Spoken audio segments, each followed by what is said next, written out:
Camille Galtier, parlons des investissements de la ville de Manosque. Vous me reprenez si les chiffres sont pas bons. 8,4 millions d'euros investis en 2021, 11 millions d'euros en 2022 de prévus, 15 millions en 2023 et en 2024. Votre opposition craint une explosion des dépenses, un endettement colossal, une augmentation d'impôts inéluctable. Avec de telles dépenses, est-ce que les Manosquins doivent se préparer à mettre déjà la main au portefeuille ?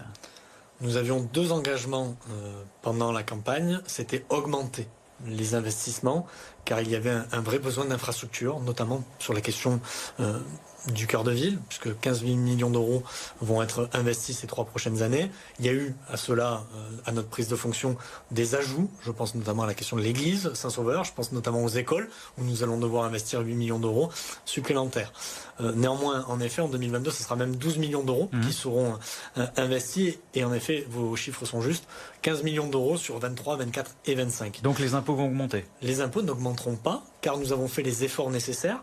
Je vous rappelle qu'en 2021, la différence entre les charges de fonctionnement et les recettes de fonctionnement était même pas de 1,5 million d'euros.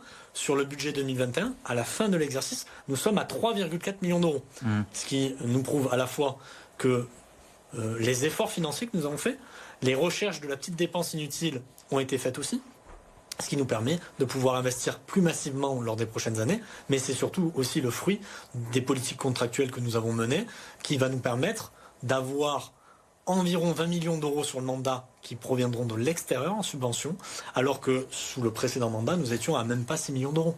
C'est cela le différentiel qui va nous permettre, je pense notamment au contrat d'avenir avec la région et l'État, qui vient financer à hauteur de quasiment 6 millions d'euros notre requalification du cœur de ville.